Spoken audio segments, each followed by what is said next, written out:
Ika-21 Kabanata. Ang isipan ng hari ay parang ilog na pinapadaloy ng Panginoon, saan man niya naisin. Inaakala ng tao na tama ang lahat ng kanyang ginagawa, ngunit ang Panginoon lang ang nakakaalam kung ano ang ating motibo. Ang paggawa ng matuwid at makatarungan ay kalugod-lugod sa Panginoon kaysa sa paghahandog. Ang mapagmataas na tingin at palalong isipan ay kasalanan. Ganyan ang ugali ng mga taong makasalanan. Ang gawaing plinanong mabuti at pinagsikapan ay patungo sa kaunlaran. Ngunit ang gawaing padalos-dalos ay maghahatid ng karalitaan. Ang kayamanang nakuha sa pandaraya ay madaling mawala at maaaring humantong sa maagang kamatayan. Ang karahasan ng masasama ang magpapahamak sa kanila, sapagkat ayaw nilang gawin ang tama. Hindi matuwid ang gawain ng taong may kasalanan, ngunit matuwid ang gawain ng taong walang kasalanan.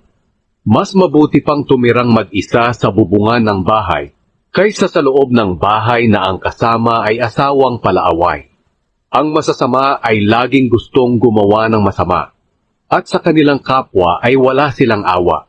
Kapag ang manunuya ay pinarusahan mo, ang mga mangmang ay matututo.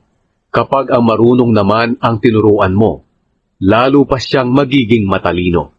Alam ng matuwid na Diyos kung ano ang ginagawa ng sambahayan ng masasama, at parurusahan niya sila. Ang hindi pumansin sa daing ng mahirap, kapag siya naman ang dumaing, ay walang lilingap. Kapag ang kapwa mo ay may galit sa iyo, mawawala iyon sa palihim na regalo. Kapag katarungan ang umiiral, ang mga matuwid ay natutuwa, ngunit natatakot ang masasama. Ang taong lumilihis sa karunungan ay hahantong sa kamatayan. Ang taong maluho at puro pagdiriwang ay hindi yayaman, kundi lalo pang maghihirap. Pinarurusahan ang masasama at makasalanan upang iligtas ang taong matuwid.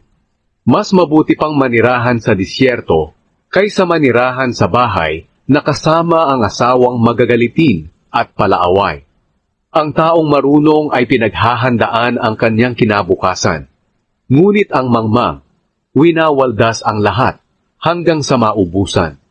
Ang taong namumuhay sa katuwiran at kabutihan ay hahaba ang buhay, magtatagumpay at pararangalan. Mapapasuko ng matalinong pinuno ang bayan na maraming sundalo at kaya niyang gibain ang mga pader na kanilang inaasahang tanggulan. Ang taong nag-iingat sa kanyang mga sinasabi ay nakakaiwas sa gulo. Ang taong palalo at mayabang ay makikilala mo dahil nangungutya siya at sukdulan ang kayabangan.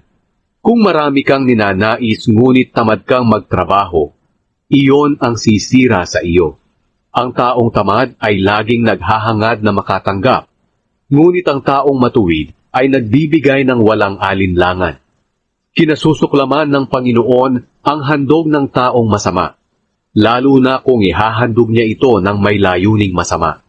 Patitigilin sa pagsasalita ang saksing sinungaling, ngunit ang saksing nagsasabi ng katotohanan ay pakikinggan.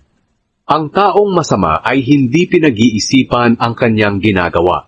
Ngunit ang taong matuwid ay pinag-iisipan muna ng mabuti ang kanyang ginagawa.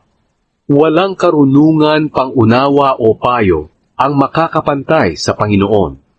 Kahit nakahanda na ang mga kabayo para sa labanan, ang Panginoon pa rin ang nagbibigay ng katagumpayan.